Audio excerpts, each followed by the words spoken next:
تشرف باسمك؟ أنا اسمي عمر الطحطاوي، صاحب شركة استثمار عقاري اسمها شركة الطحطاوي للاستثمار العقاري. يمكن ظهورنا على الساحة المصرية من سنة 2011 عندما عرضنا مع الإعلام الكبير خير رمضان مشروع ل 2 مليون وحدة سكنية، وده كان تقريبا بعد تنحي رئيس المخلوع حسني مبارك. أعتقد لما عرضنا المشروع ل 2 مليون وحدة سكنية كان في دهشة عند المصريين كلهم، ازاي مواطن مصري يطلع يقول في الوقت ده في الآونة دي هي إن يقدر يبني 2 مليون وحدة سكنية على مستوى 27 محافظة. ويمكن أنا كنت سعيد جدا بالخطوة دي هي لما عرضت المشروع على وزارة الإسكان سنة 2011 وخطة تجارب عديدة مع محافظات عديدة من ضمنهم سوهاج وأسيوط ومن ضمنهم سوهاج واسكندرية. ويمكن المدهش في الأمر لما عرضنا مشروع 2 مليون وحدة سكنية على مستوى 27 محافظة، وقلنا إن الوحدة السكنية 63 متر 44,000 جنيه وال 85 متر ب 59 جنيه، إن المواطن المصري يدفع 10,000 جنيه و400 جنيه بس شهري. كان هناك دهشة كبيرة جدا. طبعا أنا في الآونة دي اتحررت من العديد من الشخصيات العامة في المجتمع المصري، وتم إرجاء الموضوع، واللي بيها بعد فترة كبيرة يمكن فكرنا في موضوع التحالف ده، إن يبقى تحالف اسمه تحالف المقاولين المصريين. ليه فكرتوا بعد التنحي مبارك ان انتوا تعملوا حاجه زي كده؟ ولما بعد تنحي مبارك قلنا خلاص الدنيا بقت حلوه، الفساد اعتقد يعني على مشارف الاونه الاخيره انه يقتلع من بذوره. طلعنا وقلنا للاعلام بشكل عام مشروع ل 2 مليون وحده سكنيه. كان نابع من جوايا حل مشكله الاسكان في مصر، وكان نابع من جوايا عن يقين أن المواطن المصري الذي يحمل بطاقة مكتوب عليها جمهورية مصر العربية أبسط حقوقه أن يكون لديه وحدة سكنية على الأراضي المصرية، وخصوصا أن احنا عايشين على 7% من مساحة أرض مصر.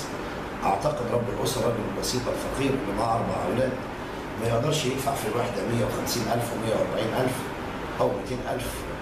فبالتالي ده ناقوس خطر كبير بيخلي الموظف ممكن يكون فاسد، بعضا منهم أصحاب الرشاوى وأشياء من هذا القبيل، لأن حلم حياته إنه يوفر وحدة سكنية إذا كانت ليه أو لأولاده، أو إذا كان رب أسرة عائد سرق من عمره 20 سنة خارج مصر بيغترب خارج البلاد بحكم إن هو أو حلم حياته إنه يمتلك وحدة سكنية على الأراضي المصرية. أستاذ عمر الطحطاوي يعني معروف بالاستثمار.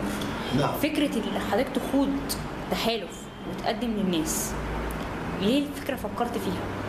والله يعني يمكن زي ما قلت لحضرتك ان انا واحد من ابناء هذه الشعب، ملامحي ملامح مصريه، ولوني اعتقد ان انا لوني يميل الى جنوب الصعيد بشكل كبير.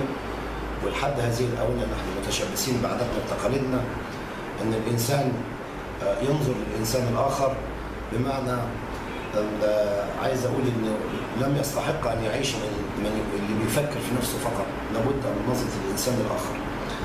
ان انا ابني وحدات سكنيه لشعب مصر او على مستوى جمهوريه مصر العربيه وازرع عديد من الابتسامات من شيء من الامل او بصيص من الامل لشعب مصر، اعتقد دي حاجه مبشره بالخير. او ربما زي ما قلت لحضرتك ان انا من اسره بسيطه فافكر في الاخر، اعتقد ده شيء جميل جدا. هل تنتمي لاي احزاب او اي تيارات من قبل؟